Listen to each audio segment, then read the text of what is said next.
And we're back. Welcome back to the Auto Authorities. I am Jay with iAutoAgent.com, and this is Gerald. And Gerald and I have an amazing show for you today. This is part 2 of how to buy a car without the nonsense. I wrote a book several years ago, a 7-step process. And truly, if you guys want a copy of the book, send us a message at theautoauthorities.com, and I will send you a free copy of the book. But we're going right into this, and we need to know, like, next step 4 out of 7 is determine what it will cost you. This is a huge mistake that people make, because what do people do? They go into the dealership before they even know their budget every single time. And it's frustrating for, like, when I sold cars, it was frustrating for me because they come in and they're driving this Tahoe and they absolutely love it. And they're like, yeah, we're going to go ahead. And then what is the payment on that? Well, you want to know what the payment is this day and age on a Tahoe? You're well over $1,000, in the thousands dollars a month range. And they're like, oh, I can only do $500 a month.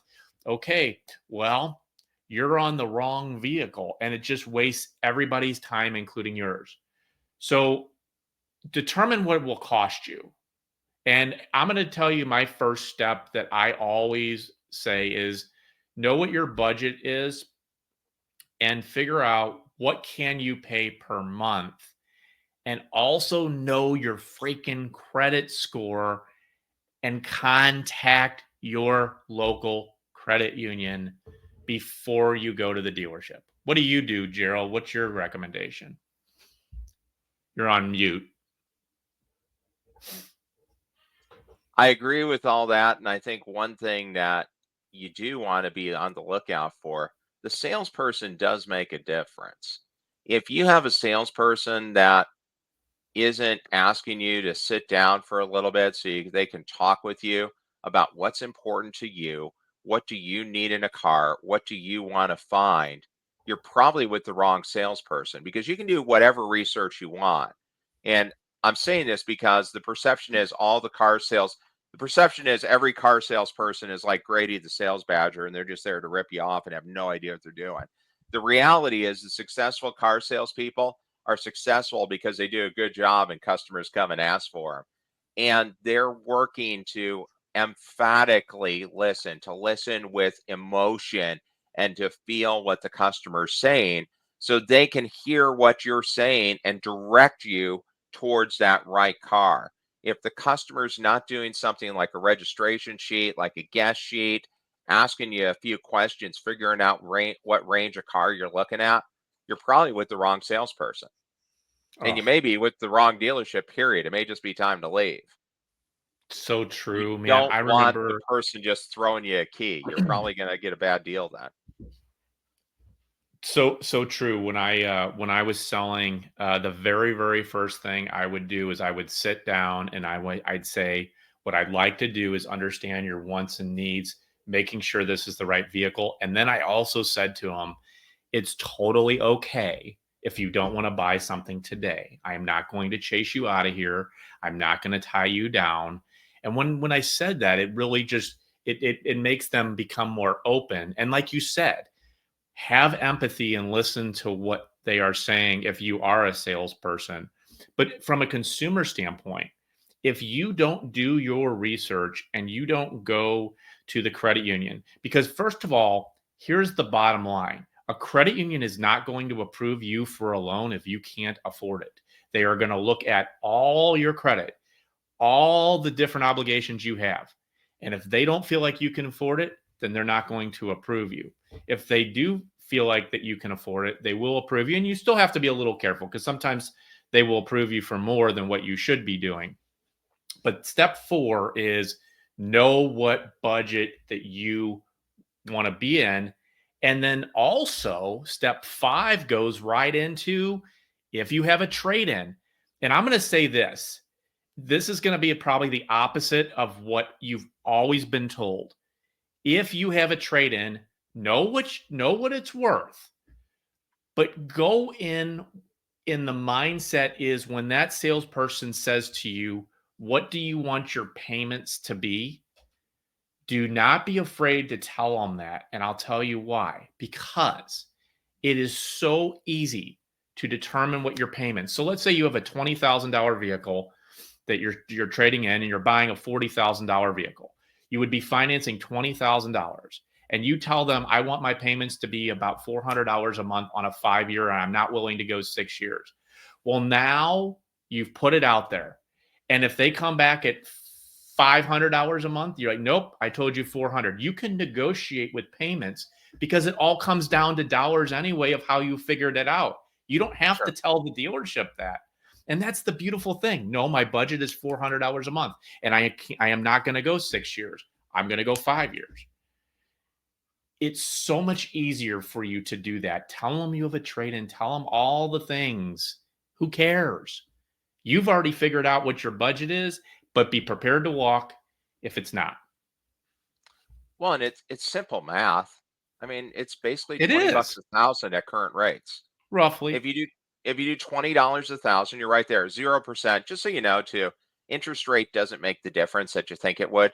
0% at 60 months is $16.67. Where we're currently at about 6% is 20. Yes. So in the big picture, it's not that huge of a difference. So just use simple math. 20 bucks a thousand, that's going to get you pretty darn close to where you want to be at. Yeah.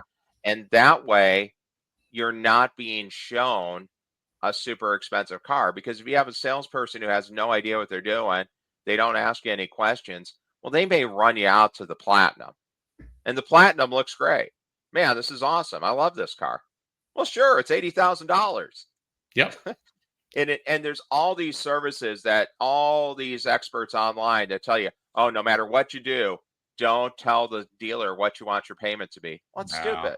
It is Why? stupid. Because they're going to run you to the most expensive car and you're going to go, man, these dealership employees are idiots. You know what they did? They showed me an $80,000 car. Well, Right. yeah, they may well be idiots, but you let them open because they figured, well, I'll just show them the most expensive one and we'll Yeah. see what they say. And people go, oh, man, I love it. And then the salesperson's all said, okay, wow, I sold the platinum. And they come back with the worksheet and the $400 payment you wanted to make is a $960 payment because you're looking at an $80,000 car. Yeah. And, No point. you know, I mean, that's a good point. that's where it blows up. Yeah. And then to determine the value of your trade, there are different sites that you can use. I use a combination of different things, and I'm just going to share this with you. Number one, you have Kelly Blue Book, and you're probably going to get between fair to good condition, roughly for a trade-in value. You could go to Carvana, you can go to CarMax, you can go to iAuto Agent, you can go to all these different sites. And what you're going to notice really quickly is what your vehicle is worth. And you also got to figure when a dealership has your vehicle listed, and I'm just going to say an average vehicle, it's going to be marked up $4,000 to $5,000. So if your vehicle is being sold at $25,000, chances are they probably gave them 20. Now, that's not always the case. It could be more and it could be less. If it's a Toyota, sometimes it is less because the margins aren't as much there.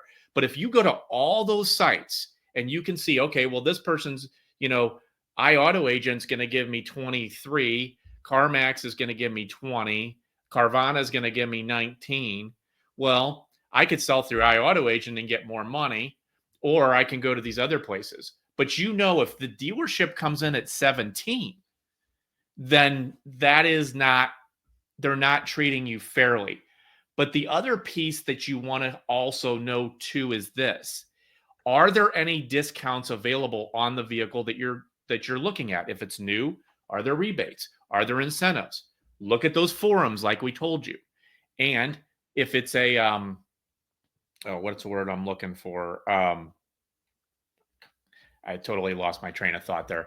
But that is how you determine your trade-in. Well, heck, here, if it's a Rita, go on X, look up automotive news. If they have an article like this talking about massive days supply, and then you read it and you know the dealership's incentivized at $1,000 a car if they hit their goal. Gee, do you think they'll make a deal on the Rogue and give Yeah, you whatever in the world you asked for in the trade-in? And the Rogue's not a horrible car. 2023 was a new model year. It was redesigned. It's okay. Is it a great car? No, but I mean, it's not a horrible car. I mean, they're not that bad. You'd take a Rogue for free, right? I would. I would take one for free in a second. Sure. And Yeah, they're not going to give it to you absolutely. for free, but I take in one lieu of with a other lot of cars, they're not discounts. that bad. Yeah. Yeah, but one of the things too is that you just have to know is, are they playing the shell game with you? Are they showing you more money for your trade? Just figure out what they're actually giving you for both so you can make an educated decision. That really is important. Um, but once you do that, then you got to figure out the pre-purchase inspection. That's step 6. And step 6 is important when you're looking at a used car. You really don't need it on a new car, but on a used car, you do. And if you're taking it on a 20, 30-minute drive and you want to buy it, tell them that you're going to buy it subject to mechanic's approval. It depends. It depends if there's still a warranty on it. If there's not a warranty, yeah. Also, what about if you're buying from a private owner? Like, that's something I would never buy a vehicle like without a pre-purchase inspection. Never, Oh, ever, ever, ever, ever. yeah, 100%. But now if you are buying from a major dealership, I would challenge that. If you're buying it from a major dealership, one of the big boy brands, Ford, Dodge, Toyota, Honda, and it's a certified pre-owned vehicle, they are inspecting those things. The dealership should show you the RO of everything they did. And I've had quite a few people that go to the local Goodyear or the local, you know, Meineke, and they charge you $150 to say, oh yeah, it needs this, it needs this, it needs this. Now, a lot of times you check it out and there's no basis in reality. They just said there was something wrong with it because they charged you $120 to quote I unquote look at it. I agree with that. Now, if it's certified pre-owned and it has warranty, that's a different story. If you're buying a 120,000 mile, 130,000 mile vehicle Oh yeah, from, Honest Abe's, car lot, like one of a client of ours, I'm actually trying to help him out right now because he just got sure. scammed.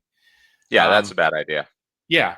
I mean, I don't know. I don't believe a lot in certified, but what I do believe a lot in is, if it is under warranty. And speaking of warranties, when you go sit down with the finance manager, they're going to try to sell you a warranty. And I truly believe in warranties. I really do. I just don't believe that we need to make our whole month on the warranty. And that's what iAuto Agent has a lot of warranty plans for clients that want to buy a vehicle. They want to buy a warranty, which I think everybody should buy a warranty. But there's so many different types of warranties, and then they go into the menu, like the different raise. Like, you have to really know what you're doing when you're sitting down with the finance manager, and it all goes back to the step that we talked about. Know what you can afford. Know what the price. Know what the interest rate is. That finance manager might be doing so much volume with a lender, and they may be able to beat or at least meet the rate, or they might even work with the same credit union you do, and then that means you don't have to go get a check, right? Sure. But you're educated about that. Well, and here with warranties, if you're looking at a warranty at the dealership, vehicle service agreement, or MBPI is what they're called sometimes, mechanical breakdown prevention insurance, which is what an extended warranty actually is because it's not a warranty. No. Warranties come from the manufacturer. It's a vehicle service contract, it's mechanical breakdown insurance. Yep. You can get those. Your goal, your gauge should be what is the average cost of an internal repair on a vehicle?